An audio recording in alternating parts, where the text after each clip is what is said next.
This video is a message to any member of the community that is supporting the far right.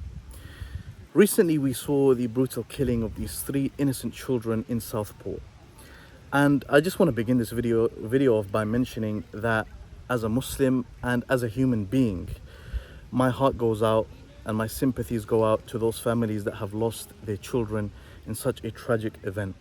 You know, losing a loved one is difficult. You know, many of us have lost loved ones, but losing a child in such a manner, such a brutal manner, is absolutely terrible. It's a very, very difficult thing to go through. So our hearts go out to such individuals. I wanted to mention though, that after we saw this happen, we saw the far right community come out. We saw them rioting in Southport. We saw them showing outrage. But interestingly, we saw them attacking a mosque.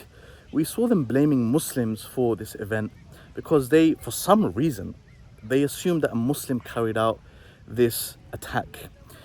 It actually came out that this individual was not a Muslim. He was actually of Christian heritage, Christian background. And not only that, he was a Rwandan individual. Okay, and that doesn't mean now that we generalize all Christians and we generalize all people from Rwanda.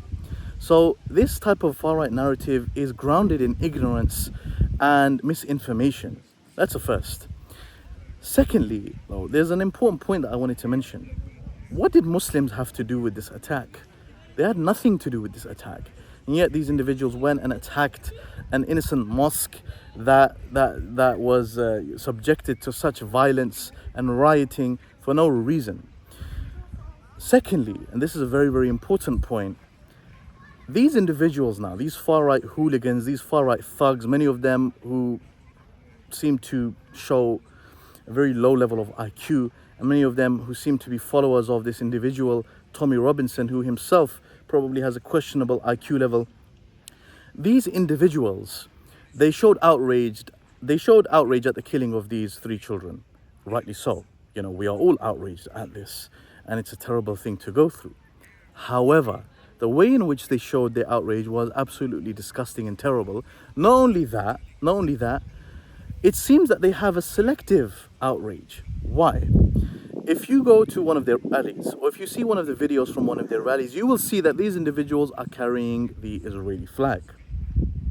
They are carrying a flag which represents a state that has been brutally massacring and killing innocent children for the last 6 or 7 months, 8 months, and to be honest with you, even longer than that, for years, killing innocent children in the West Bank and in Gaza.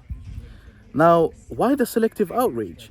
The Israeli state has been killing children indiscriminately. We have seen these images coming out of Israel, out of Gaza. We have seen these images coming out of Gaza for many months now. We have seen journalists like Mu'taz, reporting this from the ground.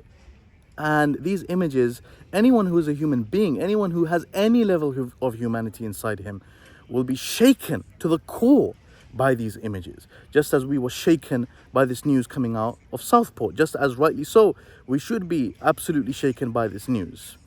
So I would actually like to put this video out and say, why the double standard? Is it because of the race of the children?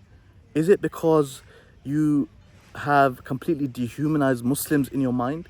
You have completely dehumanized Palestinians in your mind? Why the double standard?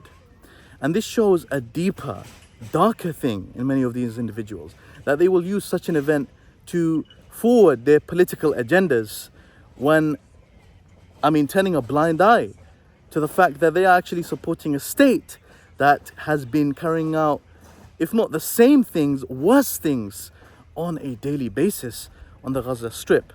So my dear brothers and sisters, we need to really, really realize what's happening around us. And to all of those far right individuals, you need to question your humanity.